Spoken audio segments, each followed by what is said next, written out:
In this video, we are going to study protein synthesis.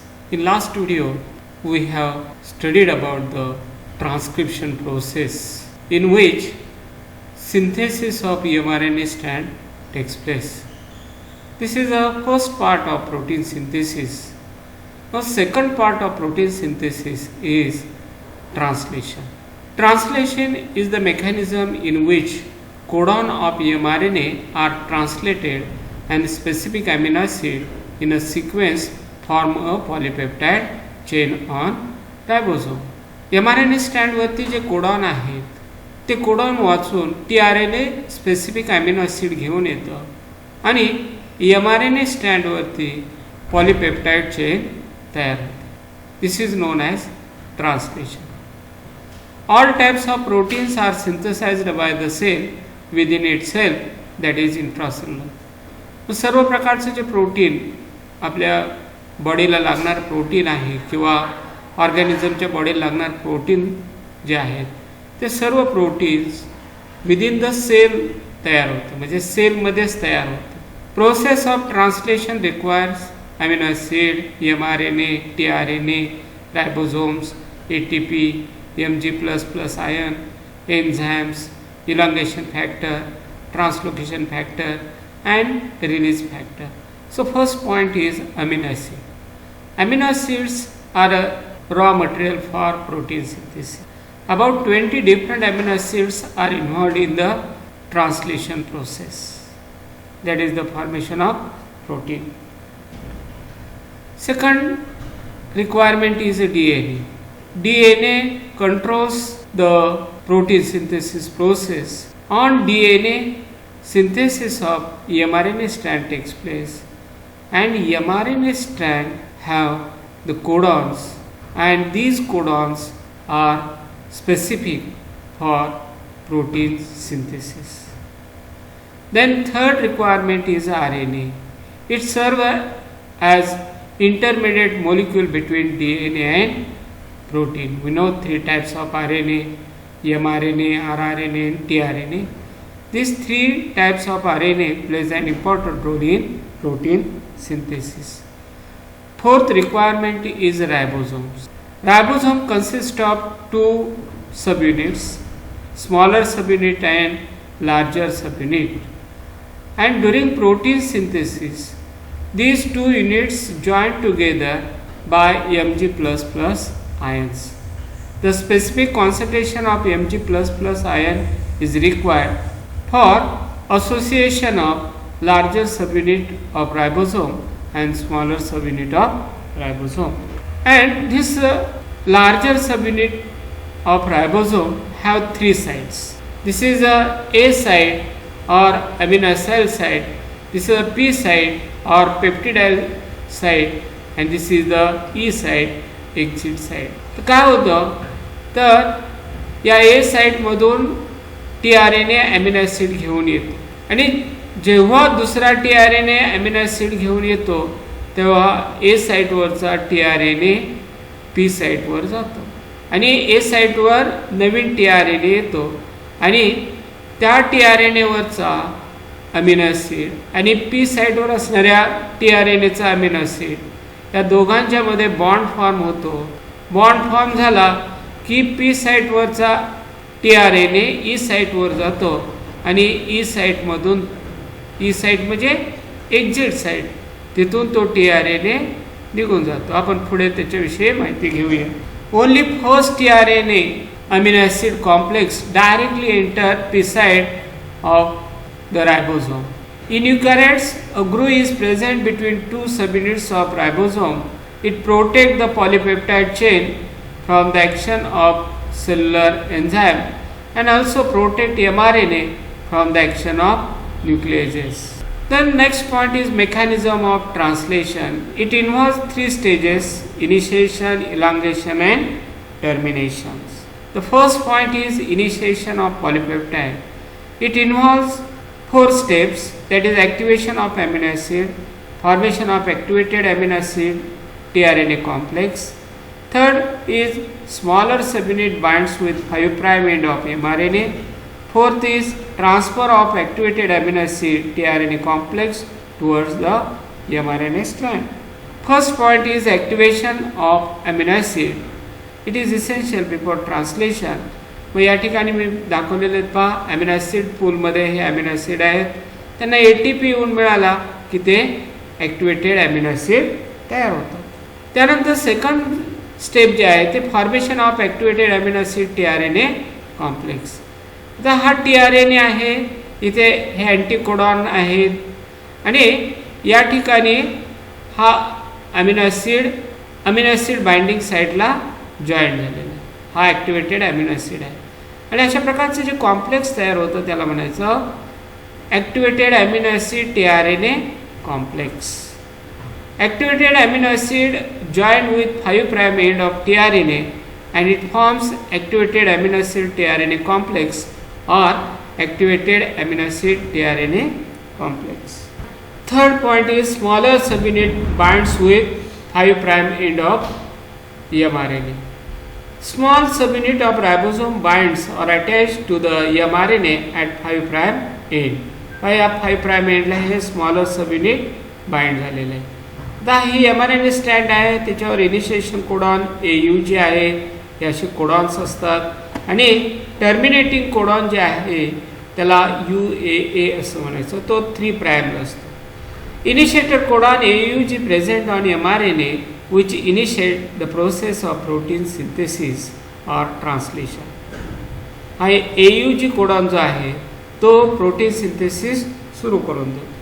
D or fourth step is transfer of activated amino acid tRNA complex towards the mRNA strand. हा activated amino acid आहे आणि tRNA ला तो join झालेला आहे. हा tRNA amino ॲसिडला घेऊन या ठिकाणी येत आहे. तर हा AUG ला तो पहिला tRNA येऊन मिळालेला आहे. This is amino acid 1. This is the initiator tRNA, initiation codon 5 prime end आहे, smaller subunit of ribosome. This is tRNA, terminating codon, and this is mRNA. This is the initiation of protein synthesis. Protein synthesis ला सुरुवात आहे.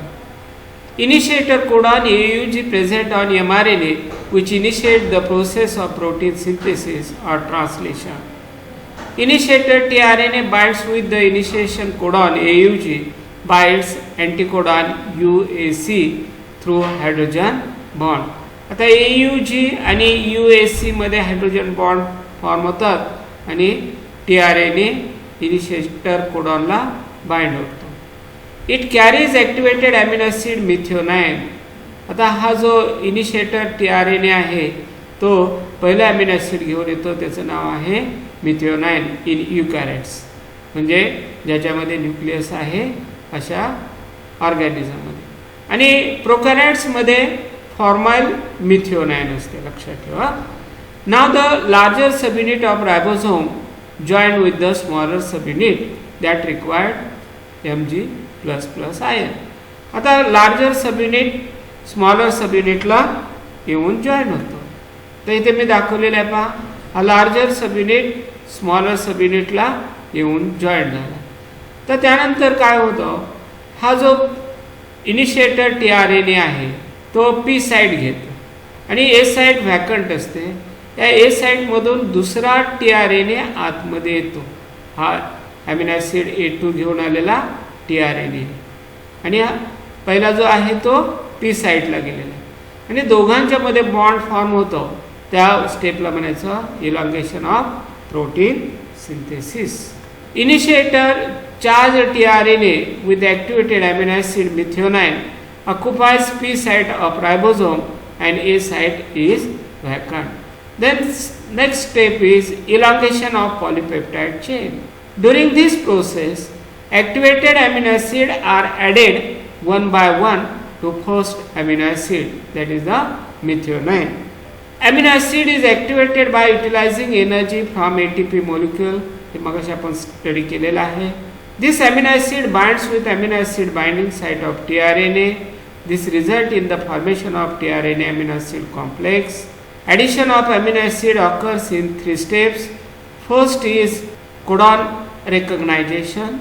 Amino acid tRNA molecule enters the ribosome at A site. Anticodon binds with the codon by hydrogen bonds. Amino acid on the first initiated tRNA at P site and amino acid tRNA at A site joined by peptide bond. मग आपण diagram मध्ये पाहिलेलं आहे. Here enzyme ribosome act as a catalyst. At this time first tRNA at P site is kicked off. जेव्हा त्यांच्यामध्ये peptide bond form होतो त्यावेळेला P साइटच्या tRNA ला सोडून देण्यात येते. C step is translocation. The tRNA at A site carrying a dipeptide at A site moves to the P site. This process is called translocation. आता A site मधून tRNA आलेला पहिला जो आहे तो P साइटला जातो आणि A साइट व्हॅकंट करून देतो. In translocation, both the subunits of ribosome move along in relation to tRNA and mRNA. Hence, tRNA carrying dipeptide now gets position at P site of ribosome, making A site vacant. मगाशी मी explain केलेला आहे. At this site, the next charged tRNA molecule carrying amino acid will be received. तर A side मधून नवीन tRNA molecule receive केला जातो. इथे elongation of protein synthesis A1 amino acid A2 A3 अशा प्रकारे हे larger sub unit of ribosome आणि smaller sub unit of ribosome पुढे पुढे स्लाइड होत जातात आणि या A साइड मधून tRNA नवीन आतमध्ये येत जातो. This step is known as elongation of protein synthesis. During this process, first uncharged tRNA is discharged from E site. This process is repeated as amino acid are added to polypeptide. It takes less than 0.1 second for formation of peptide bond. Third charged tRNA with its amino acid arrives at A site of ribosome. Anticodon and codon bind by hydrogen bond. Polypeptide bond is formed. Second tRNA is discharged from P site to E site and leaves the ribosome. So the events like arrival of tRNA amino acid complex, formation of peptide bond, ribosomal translocation and removal of previous tRNA are repeated. हे सतत repeat होत जातं. As ribosome move over the mRNA, all the codons on mRNA are exposed one by one for translation. And third step is termination and release of polypeptide. At the end of mRNA strand, there is a stop codon UAA or UAG or UGA. It exposed at the A site. It is not read and joined by anticodon of any tRNA. So these are the stop codons, or these codons are also known as nonsense codon or terminating codon. Question may be asked on this point, which are the terminating codon or which are the nonsense codon or which are the stop codon. कसाही प्रश्न विचारला तर हे तीन codon लिहायचे आहेत. तर इथे मी टर्मिनेशन ऑफ प्रोटीन सिंथेसिस दाखवलेले आहे. हे असे अमिनो ॲसिडचे लांब चेन तयार होते. A1 A2 A3 A4 A5 A6 अशी लांब चेन तयार होत जाते आणि शेवटी UAA जिथे आहे तिथे हे प्रोटीन सिंथेसिस स्टॉप होते. The release factor bind to the stop codon thereby terminating the translation process. The polypeptide is now released in the cytoplasm. Two subunits of ribosome dissociate and last tRNA is set free in the cytoplasm. mRNA also has some additional sequences that are not translated and are referred as untranslated region UTR. The UTRs are present at both 5' end before start codon and at the 3' end after stop codon. They are required for efficient translation process. Finally, mRNA is also released in the cytoplasm. It gets denatured by nucleases immediately, hence mRNA is short-lived. Write note on UTR असा प्रश्न विचारतील 2 marks. तर त्याचं importance काय आहे तर they are required for efficient translation process. Cell figure translation protein synthesis initiation. इथे initiation step आहे A, B इलॉंगेशन आणि C टर्मिनेशन. तर ही डायग्राम सोपी वाटत असेल तर ही काढा, किंवा हे मी थोडेसे मॉडिफिकेशन करून 3 डायग्राम तयार केलेले आहेत. इनिशिएशन ऑफ प्रोटीन सिंथेसिस, इथे यूजीला अमिनो ॲसिड t-RNA कॉम्प्लेक्स येऊन जॉईन झालेला आहे.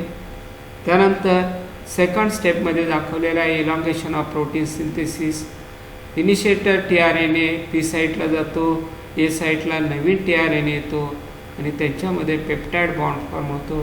This is elongation of protein synthesis. त्यानंतर ही इलॉंगेशन ऑफ प्रोटीन सिंथेसिसची दुसरी स्लाइड आहे. त्यामध्ये लार्जर सबयुनिट आणि स्मॉलर सबयुनिट मूव्ह झालेले दाखवलेले आहेत. आणि अशा प्रकारे A1, A2, A3, A4 amino acid link होत जात आहेत. आणि शेवटी तिसरी स्टेप जी आहे ते टर्मिनेशन ऑफ प्रोटीन सिंथेसिस. अशी लांब चेन अमिनो ॲसिडची तयार झाली की तिला म्हणायचं पॉलिपेप्टाइड चेन. आणि शेवटी UAA कोडॉन जो आहे तो काय करतो प्रोटीन सिंथेसिस स्टॉप करतो.